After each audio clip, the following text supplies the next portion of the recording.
What's up, everybody? It's ITTP. I'm Bruce Robinson. I'm Dutch Spearman. And we went to the People's Campaign meeting. Yes, last Thursday. Now, you see, I have to give a little bit of backstory before we say this. Our last video, not our last video, but our second to last video where we were talking about Reverend Tweed and Chris Ferret got quite some heat. A lot of love, too. A lot of love and a lot of hate. Now, I'm not going to call out any names, but several of those haters commented saying that, oh, well, if we went to these meetings, we would understand what was going on, and we don't know nothing about our history and this and that. And I'm like, okay, when's the meeting? Yeah, if you invite us somewhere, we'll go. Yeah, we'll go. If you want to talk, we'll talk. We'll talk. We love you. I love you. I don't. I love you. And that's all that matters. You didn't need my love. I'm very picky with that. I don't toss out the L word too quickly. You know what I'm saying? Either way, I digress. Now, Dutch,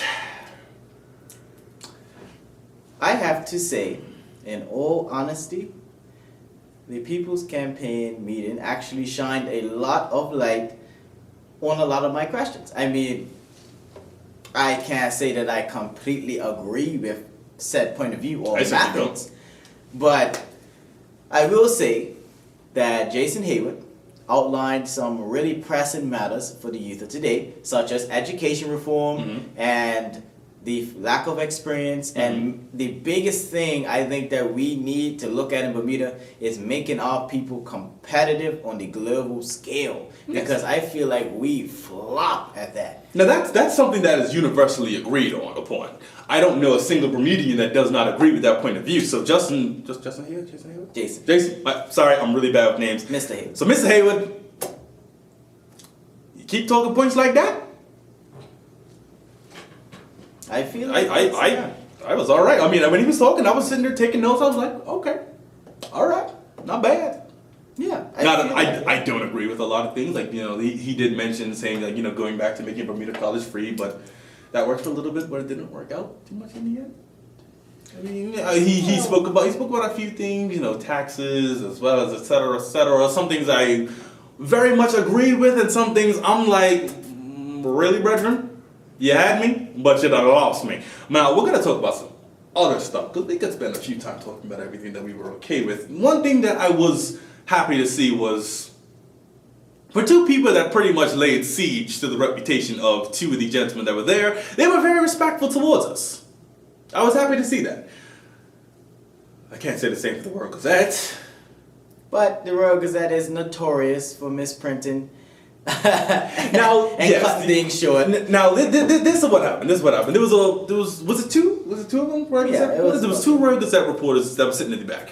We were trying to sit in the back just to take notes, but they heard us in the front. They're like, oh, we gonna make sure you let them talk crap about us this time. Now, either way, we're still here. And Chris Ferret, he was talking very softly, and then he pointed at the Royal Gazette person and said, these Royal Gazette people that misprinted this and said this, this wasn't this. Okay, man made a mistake. But what really bothered me was the people behind us, and some people like, hey, what you got to say for yourself? No, why you showing up in here saying what you want to say? Several people that got up to speak said that they were not comfortable talking in front of the press. They were like, oh, well, I don't know if I should say it because the press is here. I don't want them to write this down. And I'm just like, that's his job. That's true. Like, man's over there literally just writing his little piece so he could, you know, feed his kids. Yeah, but that's the thing. I have to say that going to the People's Campaign meeting, we have to focus on bridging the gap between the OBA supporters and the PLP supporters, because let's be frank, the People's Campaign supporters are PLP supporters. If I didn't know it was a People's Campaign thing, I would have thought it was a PLP meeting. I really would have. One thing that we cannot deny is that the people are hurting. You know what I mean? And regardless of our conflicting political views, their pain should concern us, because we are all one community. And I feel as though what happens a lot of times is when the political view gets involved, you forget that the other side is actually people too. The other side are members of your community too. So even though some might classify as OBA and PLP, at the end of the day, we're all Bermudian. But at the same time, another big problem, and why I do feel that some OBA supporters are reluctant to go to these meetings, is because they know it's a PLP then. But I challenge OBA supporters to go. I challenge PLP supporters to come to OBA functions, simply for the fact is that you should have a democratic process where both sides are represented equally. And fairly. If an OBA person goes to a PLP meeting, I'm sorry, I felt like it was such a PLP meeting, I'm saying PLP meeting, but if an OBA supporter goes to a People's Campaign meeting, they should not feel that they are either A, going to be attacked, or B, going to be in any way, shape, or form made to feel uncomfortable. And the main problem that I do have with the People's Campaign is it is very pro-PLP. Something like that should not be tied to either political side. They should be in what is supporting what's best for the people. Now, I have nothing against the PLP, I have nothing against the OBA. Frankly, I have problems with both of them, and I like things about both of them. But when it comes to the People's Campaign, you're pretty much drawing the line saying, all right, we're PLP. And if the PLP gets the People's Campaign, that's just political bullying, really. Yes. It's like pretty much if the OBA bought, let's say the OBA buys ZBM, Burn News, and all the news outlets, they're just going to be printing out OBA stuff. That's true. But that's not fair. No, it's not. It's not. So the same thing applies to the People's Campaign. So if you don't take things on both sides of the fence, and you're leaning towards one or the other, I kind of have to take everything you say in your movement with a grain of salt, because I can't fully, go there trying to support something that's for the people when the People's Campaign is allying with a political entity. Well, I think that the People's Campaign meeting is something that gives people in the community who feel like they aren't being heard a chance to speak. And I feel like one thing in Bermuda that we have lost is that ability to speak as a community. I don't really know, we don't really know our neighbors anymore. We don't really know what's going on as far as with that arena of running the country. We've divided up everything. We're like, all right, y'all stay over here, y'all stay over here, y'all stay over here, and we'll stay over here. And it's like, I do want to know, because I'm not going to speak as though I know, but I do want to know if the People's Campaign has ever invited a representative of the OBA to attend the meeting. I feel that they should. If they haven't, they should. And if they have, and the OBA has declined, then I challenge the OBA to attend, or send somebody to attend. Because I feel like No. They should not send somebody. They should go. If this is opened up, and this is frankly obviously delegated towards the Progressive Labour Party, then somebody from the One Bermuda Alliance should be there in support. But like I said, if that person does decide to go, and why I do feel that a lot of the OBA members don't go, because they feel that... Now, they were very respectful to us. So I don't think it's going to be a problem. I don't. They were like I said, we laid siege to the union. We went after Mr. Ferber and Mr. Tweed. And I will continue, because there was some stuff that Chris Ferber said in that meeting that I just was not okay with. Now, Reverend Tweed, I got nothing bad to say about Tweed right now. Yeah, he conducted himself very well. And in fact, when some of the normal people there said stuff about the Gazette reporters, Reverend Tweed got up and said, no, do not attack our members of the press. They are here just to report what's going on. When he said that, I'm like, brethren, you just went up 10 points in my book. Much respect. So you, Reverend Tweed? Much respect for you. Yeah. Nope. I will give credit where credit is due. You have to. And I will also attack you when you need to be attacked. That not you, Reverend Tweed, that goes for anybody.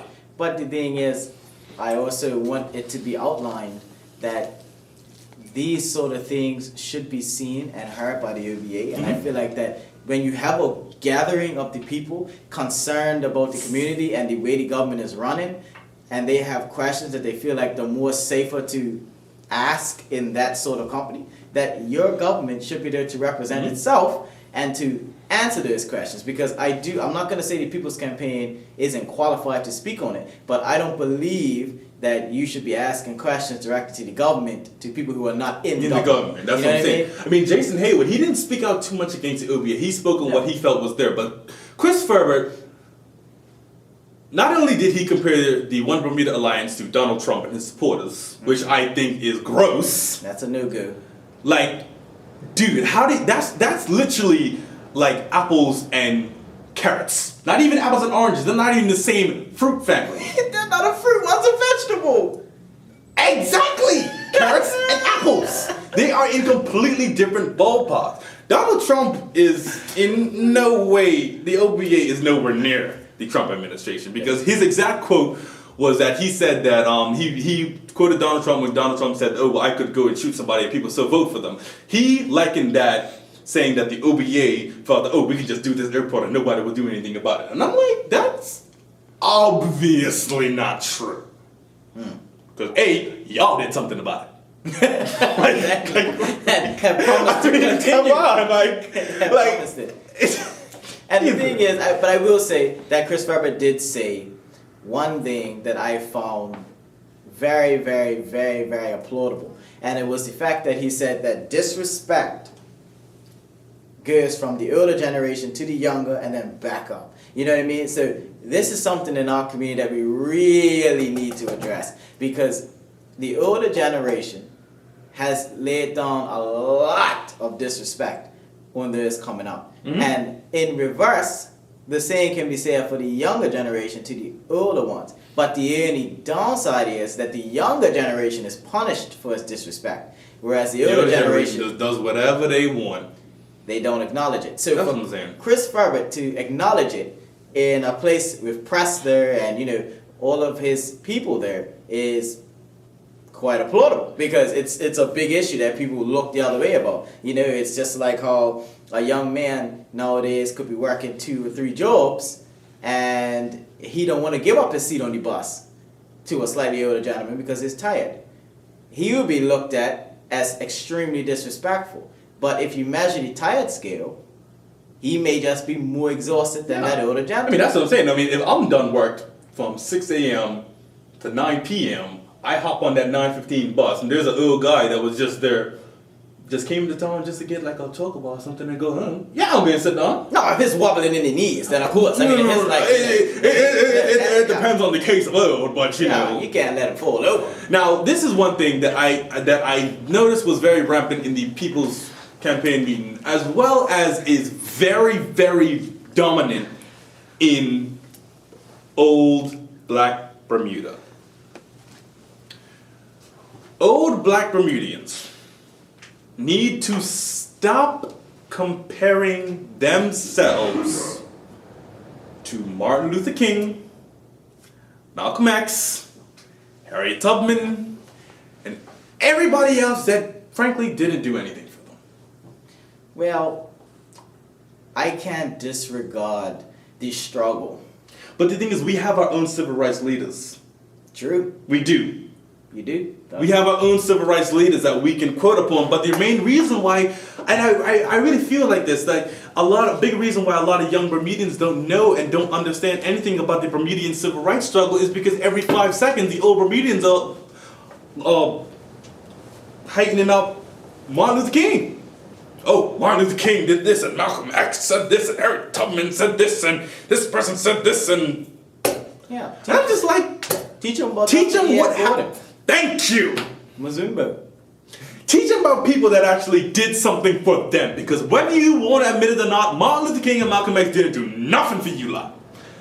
What Martin Luther King did for America was for his black people in America. Yes, his message might have transcribed to the whole world, and he might have spoke about acceptance and everything, but he was not marching in the streets of Selma for what was going on in Bermuda. Yeah. The same way people glorify Barack Obama here. No, I like Obama, but I'm not going to glorify him because, you know, Obama ain't done enough for us. He's done a lot. I like Obama because Obama's done a lot of great for my friends in America. But in fact, he led a charge on tax havens, did he not? Yeah. That was pretty much like a direct affront. Well, technically we're not a tax haven, but that's a conversation for another day. That's Either right. way, we'll gotta wrap this up because we're sitting here rambling. Now, once again, I have to say thank you to the People's Campaign for being respectful to us as we came there. You were very polite. No one interrupted us. Well, there was one guy that was sitting there trying to talk to me every 5 seconds when Jason Hale was talking, and I'm like, brethren, I'm trying to listen, like, you know. I will say, before we wrap up, there's got to be one more challenge to the young people. Now, we have an older generation that has this old battle axe, and they don't know how to put it down. Okay? And it's because they fought and fought and fought, and they don't realize that sometimes things can be dealt with without fighting. Mm-hmm. But we come from a generation that doesn't know when to pick the axe up. We just willy-nilly, oh, it's not my problem. It's literally it's not that. It's literally why we're sitting up here talking to you a lot, because we feel if no one's gonna say something, then somebody needs to. It's time for you to take the axe from those that came before you. But learn when to use it. Yes! Learn when to use it. Because there is times where you need to pick up that battle axe and go upside somebody's head. But there's also times where it's best you pack that thing up and leave it at home. Yeah. Or use a bow and arrow. I'll check you out tomorrow. Sorry, that's bad. I'll cut that out. That's like the F word in England or whatever. Oh, me? Yeah, cut that out. No, I'm not gonna cut that out. I'm gonna say it. Oh, shit. It made me laugh. Sorry, that. All right, what's next? This has been.